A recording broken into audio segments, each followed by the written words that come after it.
ಲಾ excellence IAS ಪ್ರಸ್ತುತಪಡಿಸುತ್ತಿರುವ October 3ರ ಕನ್ನಡದಲ್ಲಿ the Hindu ಸುದ್ದಿ ವಿಶ್ಲೇಷಣೆಗೆ ತಮಗೆಲ್ಲರಿಗೂ ಸ್ವಾಗತ. ಇಂದಿನ ಮೊದಲ article Indian democracy less inclusive today ಅನ್ನುವಂಥದ್ದು. ಇವತ್ತಿನ ಭಾರತದ ಪ್ರಜಾಪ್ರಭುತ್ವ ವ್ಯವಸ್ಥೆ ಅನ್ನುವಂಥದ್ದು ಎಲ್ಲರನ್ನೂ ಒಳಗೊಂಡಂತೆ ಇಲ್ಲದಾಗಿದೆ ಇವತ್ತು ಅನ್ನುವಂಥದ್ದನ್ನು ಈ ಆರ್ಟಿಕಲ್ ನಮಗೆ ತಿಳಿಸ್ತಾ ಇದೆ. ಅಂದರೆ ಇನ್ಕ್ಲೂಸಿವ್ ಅಂದಾಗ ಎಲ್ಲರನ್ನೂ ಒಳಗೊಂಡಂತೆ, ಎಲ್ಲರಿಗೂ ಕೂಡ ಪೂರಕವಾಗಿರುವಂತೆ ಇರುವಂಥದ್ದು. ಆದರೆ ಇಲ್ಲಿ ಇದು ಲೆಸ್ ಇನ್ಕ್ಲೂಸಿವ್ ಆಗ್ತಾ ಇದೆ ಅನ್ನುವಂಥದ್ದನ್ನು ಈ ಆರ್ಟಿಕಲ್ನಲ್ಲಿ ತಿಳಿಸ್ತಾ ಇರ್ತಕ್ಕಂಥದ್ದು.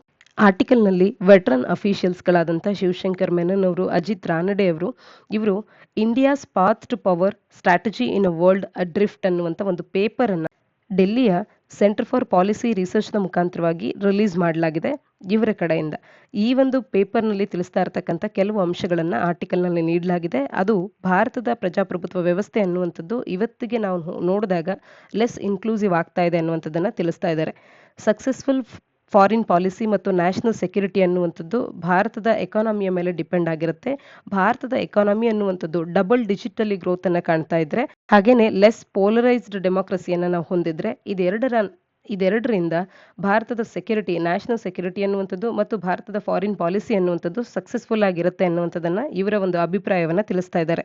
ಸೀನಿಯರ್ ಫಾರ್ಮರ್ ಅಫಿಷಿಯಲ್ಸ್ಗಳು ಮತ್ತು ಅನಲಿಸ್ಟ್ಗಳು ಕೂಡ ಭಾರತದ ಇವತ್ತಿನ ಡೆವಲಪ್ಮೆಂಟ್ ಮಾಡೆಲ್ ಅನ್ನುವಂಥದ್ದು ಡಬಲ್ ಡಿಜಿಟ್ನಲ್ಲಿ ಇರಬೇಕಾಗ್ತಿತ್ತು GDP. ಆದರೆ ಇವತ್ತು ಆ ಡೆವಲಪ್ಮೆಂಟ್ ಮಾಡೆಲ್ ಅನ್ನುವಂಥದ್ದೇ ಡೌಟಲ್ಲಿದೆ. ಕಾರಣ GDPಯ ಫಿಗರ್ಸ್ಗಳು ಫಾಲ್ ಆಗ್ತಾ ಇದೆ ಅನ್ನುವಂಥದ್ದನ್ನು ಇಲ್ಲಿ ಇವರು ತಿಳಿಸ್ತಾ ಇರ್ತಕ್ಕಂಥದ್ದು. ಭಾರತ ಎಕ್ಸ್ಟರ್ನಲ್ ಮತ್ತು ಇಂಟರ್ನಲ್ ಎರಡೂ ರೀತಿಯ ಥ್ರೆಟ್ಸ್ಗಳನ್ನು ಇವತ್ತು ಫೇಸ್ ಮಾಡಬೇಕಾಗಿದೆ. Challenges to the neighbourhood first policy ಅನ್ನುವಂಥದ್ದು, ನೈಬರ್ಹುಡ್ ಫಸ್ಟ್ ಪಾಲಿಸಿ ಅಂದರೆ ನಮ್ಮ ನೆರೆಹೊರೆಯವರು ಮೊದಲಿಗೆ ಅವರಿಗೆ ಆದ್ಯತೆಯನ್ನು ನೀಡುವಂಥ ಭಾರತದ ಒಂದು ಪಾಲಿಸಿ ಏನು ನೈಬರ್ಹುಡ್ ಫಸ್ಟ್ ಪಾಲಿಸಿ ಅಂತಿದೆ, ಅದಕ್ಕೆ ಸಾಕಷ್ಟು ಚಾಲೆಂಜಸ್, ಕನ್ಸರ್ನ್ಸ್ಗಳನ್ನು ಇವತ್ತು ಫೇಸ್ ಮಾಡಬೇಕಾಗಿದ್ದು ಬಂದಿದೆ. ಹಾಗೆ US ಮತ್ತು ಚೈನಾದ ನಡುವೆ ಆಗ್ತಿರ್ತಕ್ಕಂಥ ಕಾನ್ಫ್ಲಿಕ್ಟ್ನ ವಿಚಾರದಲ್ಲಿ ಭಾರತ US ನೊಟ್ಟಿಗೆ ಒಂದು ಒಳ್ಳೆ ಸ್ನೇಹ ಸಂಬಂಧವನ್ನು ಹೊಂದ್ತಾ ಇರ್ತಕ್ಕಂಥದ್ದು, ಚೈನಾದೊಟ್ಟಿಗಿನ ವ್ಯತಿರಿಕ್ತ ಪರಿಣಾಮಗಳನ್ನು ನಾವು ವ್ಯತಿರಿಕ್ತವಾದಂಥ ಸಿಚುಯೇಷನ್ಸ್ಗಳನ್ನು ನಾವು ಕಾಣ್ತಾ ಇದ್ದೇವೆ. ಹಾಗಾಗಿ ಭಾರತದ ನೈಬರ್ಹುಡ್ ಫಸ್ಟ್ ಪಾಲಿಸಿ ಅನ್ನುವಂಥದ್ದಕ್ಕೂ ಕೂಡ ಸಾಕಷ್ಟು ಚಾಲೆಂಜಸ್ಗಳನ್ನು ಭಾರತದ ಈ ಒಂದು ಪಾಲಿಸಿ ಫೇಸ್ ಮಾಡಬೇಕಾಗಿ ಬಂದಿದೆ. ಹಾಗೆ ಈ ಪೇಪರ್ನಲ್ಲಿ ಇಂಡಿಯಾದ ಪ್ರೊಟೆಕ್ಷನಿಸ್ಟ್ ಎಕನಾಮಿಕ್ ಸ್ಟ್ಯಾನ್ಸನ್ನು, ಕ್ಲೈಮೇಟ್ ಚೇಂಜ್ ಮತ್ತು ಸೈಬರ್ ಪಾಲಿಸೀಸ್ನ ವಿಚಾರದಲ್ಲಿ ಭಾರತ ಏನು ಪ್ರೊಟೆಕ್ಷನಿಸ್ಟ್ ಒಂದು ಪಾಲಿಸೀಸ್ಗಳನ್ನು ಫಾಲೋ ಮಾಡ್ತಾ ಇದೆ ಅದನ್ನು ಕ್ರಿಟಿಸೈಸ್ ಮಾಡ್ತಾ ಇರ್ತಕ್ಕಂಥದ್ದು. ಭಾರತದ ಒಂದು ಇಂಡಿಯನ್ ಡೆಮಾಕ್ರಸಿಯ ಬಗ್ಗೆ ಇರ್ತಕ್ಕಂಥ ಇಂಪಾರ್ಟೆಂಟ್ ಕನ್ಸರ್ನ್ ಏನು ತಿಳಿಸ್ತಾ ಇದ್ದಾರೆ ಅಂದರೆ, ನಮ್ಮ ಡೆಮಾಕ್ರಸಿ ಅನ್ನುವಂಥದ್ದು ಸ್ಟಡಿಯಾಗಿ ಎತ್ನಿಕ್ ಮೆಜಾರಿಟಿಯರಿಸಮ್ನ ಕಡೆ, ಅಂದರೆ ಭಾರತದಲ್ಲಿನ ಎತ್ನಿಕಲಿ ಯಾರೆಲ್ಲ ಯಾವ ಒಂದು ಧರ್ಮ, ಯಾವೊಂದು ಜಾತಿ ಅನ್ನುವಂಥದ್ದು ಮೆಜಾರಿಟಿಯನ್ನು ಹೊಂದಿದೆ ಅದರ ಕಡೆಗೆ ಜಾರ್ತಾ ಇದೆ ಭಾರತದ ಪ್ರಜಾಪ್ರಭುತ್ವ ಅನ್ನುವಂಥದ್ದು. ಪೋಲರೈಸೇಷನ್, ಡಿವೈಸಿವ್ನೆಸ್ ಇದರ ಕಡೆಗೆ ಭಾರತದ ಪ್ರಜಾಪ್ರಭುತ್ವ ಅನ್ನುವಂಥದ್ದು ಜಾರ್ತಾ ಇದೆ. ಹಾಗಾಗಿ ಲೆಸ್ ಇನ್ಕ್ಲೂಸಿವ್ ಆಗ್ತಾ ಇದೆ ಅನ್ನುವಂಥದ್ದು ಇವರ ಒಂದು ಕ್ರಿಟಿಸಿಸಮ್ ಆಗಿದೆ.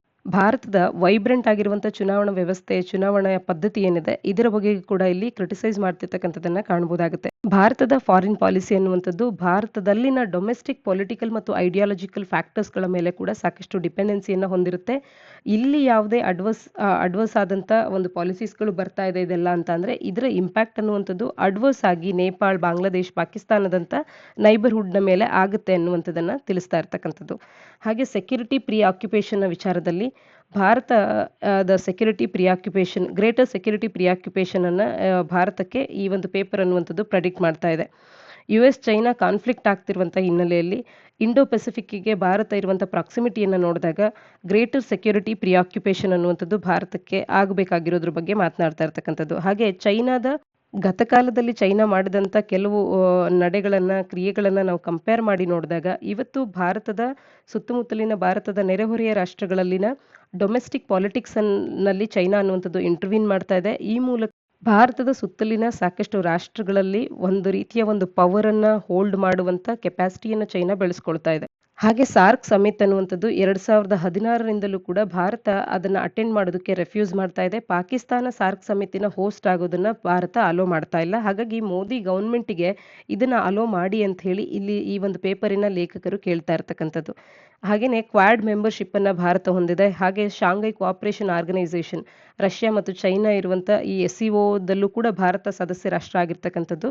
ಈ SCO ಕ್ವಾಡ್ನಂಥ ಪ್ಲಾಟ್ಫಾರ್ಮ್ಸ್ಗಳನ್ನು ಭಾರತದ ಸ್ಟ್ರಾಟಜಿಕ್ ಅಟಾನಮಿ ಪ್ರಿನ್ಸಿಪಲ್ಸ್ಗಳನ್ನು ಎಕ್ಸ್ಪರ್ಟೈಸ್ ಮಾಡ್ಕೊಳ್ಳೋದಕ್ಕೆ ಯೂಸ್ಫುಲ್ ಫೋರಮ್ಸ್ಗಳನ್ನಾಗಿ ಬಳಕೆ ಮಾಡ್ಕೊಳ್ಬೇಕು ಅನ್ನುವಂಥ ಒಂದು ಮಾತನ್ನು ಕೂಡ ಇಲ್ಲಿ ತಿಳಿಸ್ತಾ ಇರ್ತಕ್ಕಂಥದ್ದು. ಒಟ್ಟಾರೆಯಾಗಿ ಭಾರತದ ಪ್ರಜಾಪ್ರಭುತ್ವ ವ್ಯವಸ್ಥೆ ಅನ್ನುವಂಥದ್ದು ಇವತ್ತು ಲೆಸ್ ಇನ್ಕ್ಲೂಸಿವ್ ಆಗ್ತಾ ಇದೆ ಅನ್ನುವಂಥದ್ದು ಹಿಂದಿನ ಅಂದರೆ ವೆಟ್ರನ್ ಅಫಿಷಿಯಲ್ಸ್ಗಳೇನಿದ್ದಾರೆ ಅವರ ಅಭಿಪ್ರಾಯ ಆಗ್ತಾ ಇದೆ. ಅದನ್ನು ಈ ಸೆಂಟರ್ ಫಾರ್ ಪಾಲಿಸಿ ರಿಸರ್ಚ್ ಅಂತ ಹೇಳಿ ಡೆಲ್ಲಿಯನ್ನೇನಿದೆ ಈ ಈ ಒಂದು ಸೆಂಟರ್ ರಿಲೀಸ್ ಮಾಡಿರ್ತಕ್ಕಂಥ India's path to power strategy in a world adrift ಅನ್ನುವಂಥ ಒಂದು ಪೇಪರ್ನಲ್ಲಿ ಕಾಣಬಹುದಾಗುತ್ತೆ.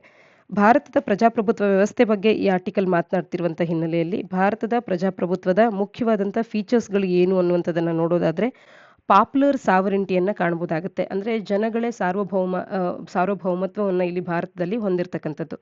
ಪೊಲಿಟಿಕಲ್ ಈಕ್ವಾಲಿಟಿಯನ್ನು ಅಂದರೆ ರಾಜಕೀಯ ವ್ಯವಸ್ಥೆಯಲ್ಲಿ ಸಮಾನತೆಯನ್ನು ಎಲ್ಲರಿಗೂ ಕೂಡ ನೀಡಿರ್ತಕ್ಕಂಥದ್ದು. ಅಂದರೆ right to contest in elections ಆಗಿರ್ಬೋದು, ರೈಟ್ ಟು ವೋಟ್ ಆಗಿರ್ಬೋದು, ಇದು ಪ್ರತಿಯೊಬ್ಬ ಭಾರತದ ನಾಗರಿಕನಿಗೂ ಕೂಡ ಇರುವಂಥ ಒಂದು ಹಕ್ಕಾಗಿರ್ತಕ್ಕಂಥದ್ದು.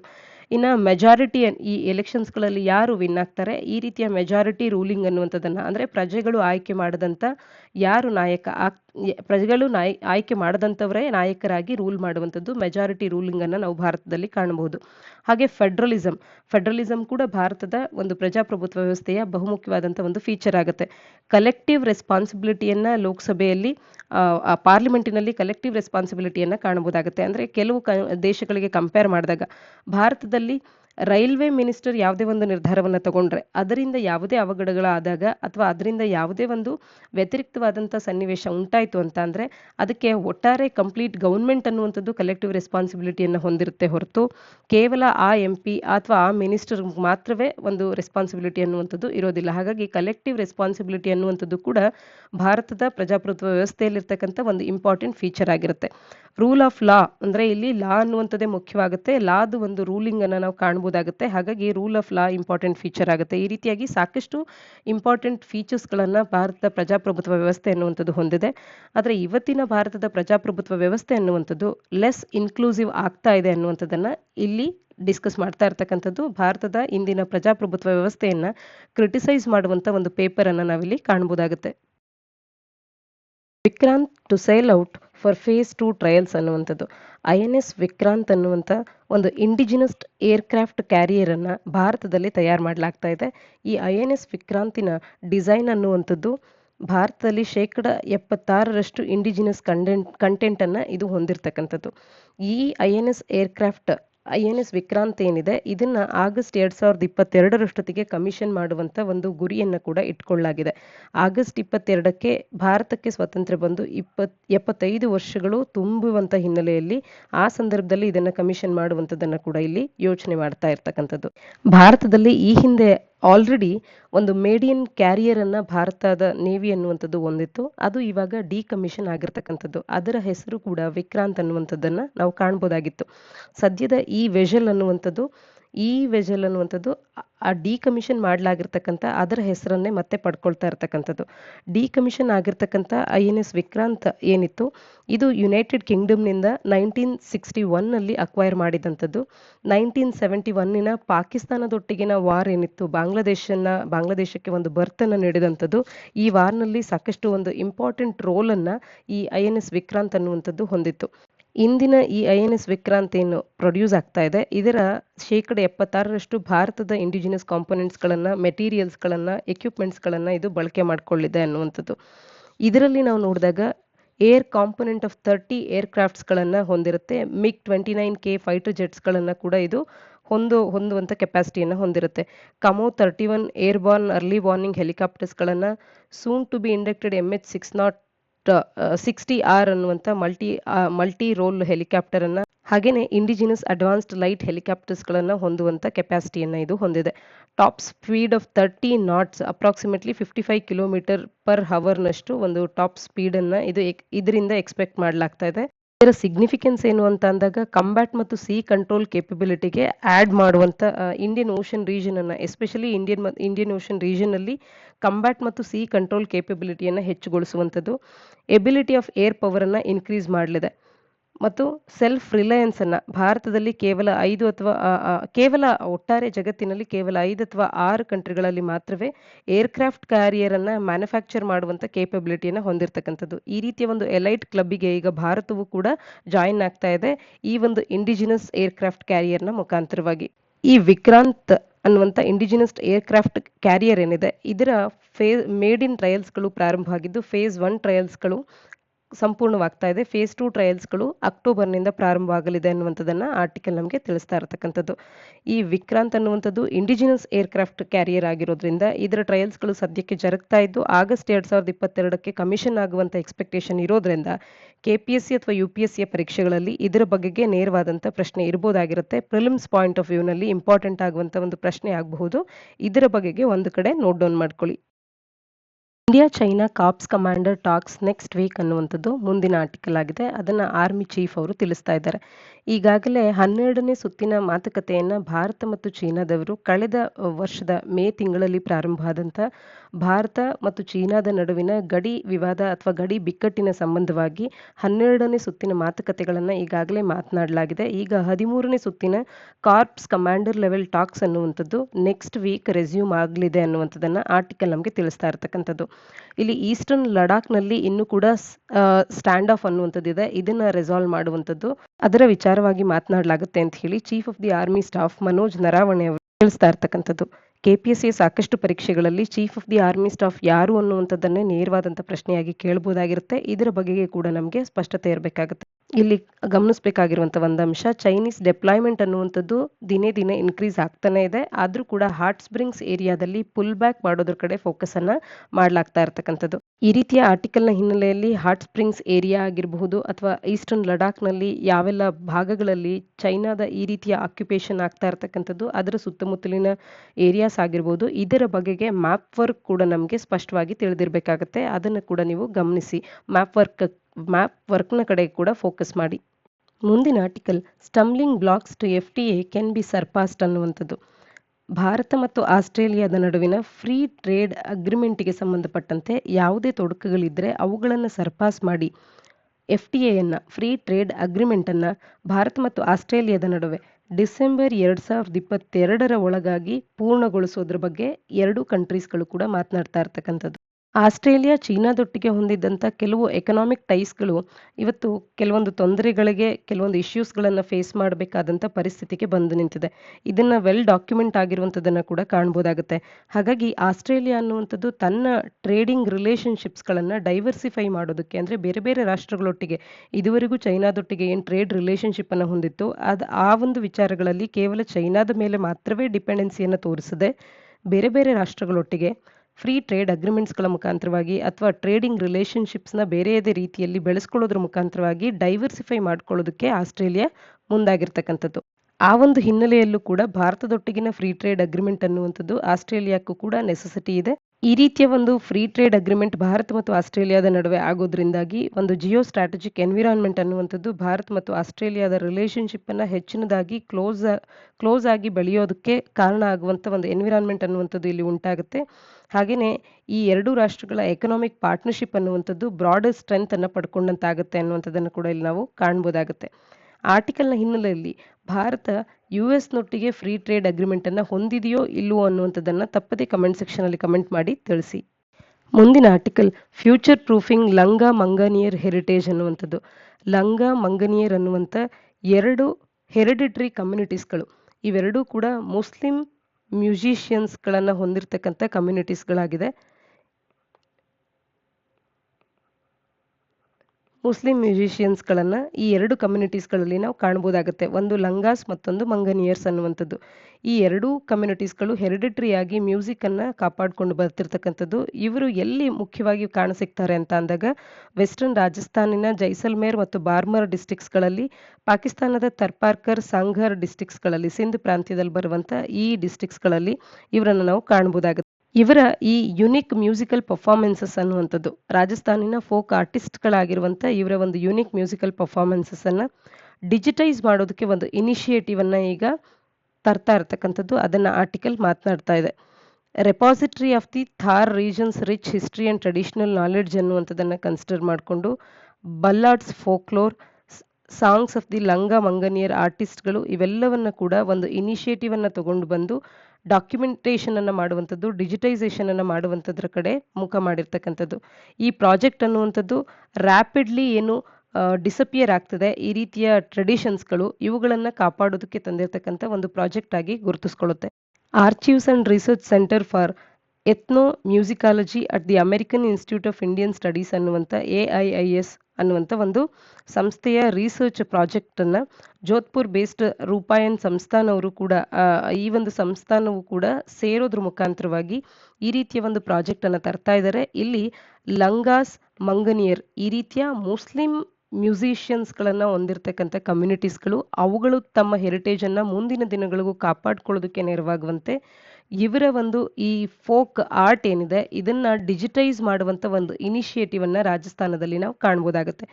ಆರ್ಟಿಕಲ್ನ ಹಿನ್ನೆಲೆಯಲ್ಲಿ ಈ ಕಮ್ಯುನಿಟಿ ಎಲ್ಲಿ ವಾಸವಾಗಿರುತ್ತೆ ಅನ್ನುವಂಥದ್ದಾಗಿರ್ಬೋದು, ಈ ಕಮ್ಯುನಿಟಿಯವರು ಯಾವುದಕ್ಕೆ ಹೆಸರುವಾಸಿ ಅಂದಾಗ ಮ್ಯೂಸಿಷಿಯನ್ಸ್ಗಳು ಅನ್ನುವಂಥದ್ದಾಗಿರಬಹುದು, ಇವರ ರೀಜನ್ಸ್ ಆಗಿರ್ಬೋದು, ಇವೆಲ್ಲವೂ ಕೂಡ ಪರೀಕ್ಷಾ ದೃಷ್ಟಿಯಿಂದ ಇಂಪಾರ್ಟೆನ್ಸನ್ನು ಹೊಂದಿರುತ್ತೆ.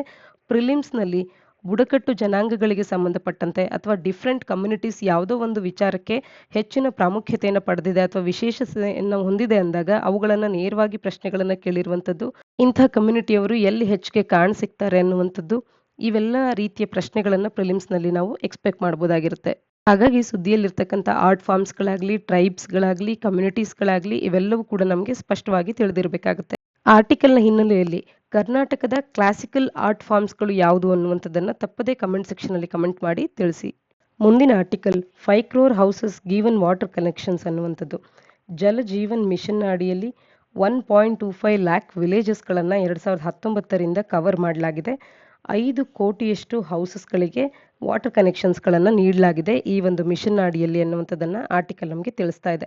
ಆರ್ಟಿಕಲ್ನ ಹಿನ್ನೆಲೆಯಲ್ಲಿ ಜಲ್ ಜೀವನ್ ಮಿಷನ್ ಬಗ್ಗೆ ಒಂದಷ್ಟು ಮಾಹಿತಿಯನ್ನು ತಿಳ್ಕೊಳ್ಳೋಣ.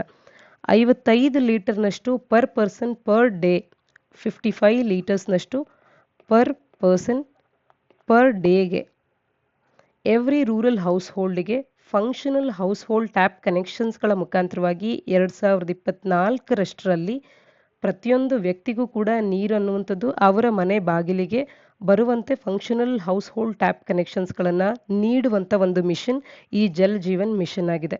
ಇದು integrated demand and supply side management of water ಅನ್ನ ಕಡೆಗೆ ಫೋಕಸನ್ನು ಮಾಡ್ತಾ ಇದೆ, ಅದು ಕೂಡ ಲೋಕಲ್ ಲೆವೆಲ್ನಲ್ಲಿ. ಇದರ ಒಂದು ಲೋಕಲ್ ಇನ್ಫ್ರಾಸ್ಟ್ರಕ್ಚರ್ ಅನ್ನುವಂಥದ್ದು ಮ್ಯಾಂಡೇಟ್ರಿ ಎಲಿಮೆಂಟ್ಸ್ಗಳಾದಂಥ rain water harvesting, ground water recharge, management of household waste water for reuse ಆಗಿರ್ಬೋದು, ಇವೆಲ್ಲವನ್ನು ಒಳಗೊಂಡಂತೆ ಇದರ ಒಂದು ಲೋಕಲ್ ಇನ್ಫ್ರಾಸ್ಟ್ರಕ್ಚರಿನ ಕ್ರಿಯೇಷನನ್ನು ನಾವು ಕಾಣ್ಬೋದಾಗುತ್ತೆ. ಇಲ್ಲಿ ಈ ಮಿಷನ್ ಅನ್ನುವಂಥದ್ದು ಒಂದು ಕಮ್ಯುನಿಟಿ ಅಪ್ರೋಚನ್ನು ಹೊಂದಿರುತ್ತೆ.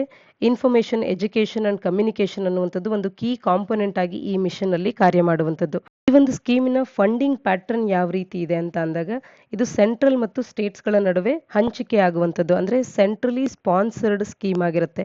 ಸೆಂಟ್ರಲ್ ಸೆಕ್ಟರ್ ಸ್ಕೀಮ್ ಅಂತ ಅಂದಾಗ ಕಂಪ್ಲೀಟ್ 100% ಕೂಡ ಕೇಂದ್ರ ಸರ್ಕಾರದಿಂದವೇ ಬರುತ್ತೆ. ಸೆಂಟ್ರಲಿ ಸ್ಪಾನ್ಸರ್ಡ್ ಅಂತ ಅಂದಾಗ ಇಲ್ಲಿ ಹಂಚಿಕೆ ಆಗುತ್ತೆ, ರಾಜ್ಯದ ಶೇರ್ ಇಷ್ಟು ಮತ್ತು ಸೆಂಟರ್ನ ಶೇರ್ ಇಷ್ಟು ಅಂತ ಹೇಳಿ 90:10%ನಲ್ಲಿ, ಅಂದರೆ ಕೇಂದ್ರದವರು 90% ಭಾಗವನ್ನು ಹಣವನ್ನು ನೀಡಿದ್ರೆ ರಾಜ್ಯ ಸರ್ಕಾರಗಳು 10 ಭಾಗವನ್ನು ನೀಡಬೇಕಾಗುತ್ತೆ ಹಿಮಾಲಯನ್ ಸ್ಟೇಟ್ಸ್ಗಳಲ್ಲಿ ಮತ್ತು ನಾರ್ತ್ ಈಸ್ಟರ್ನ್ ಸ್ಟೇಟ್ಸ್ಗಳಲ್ಲಿ.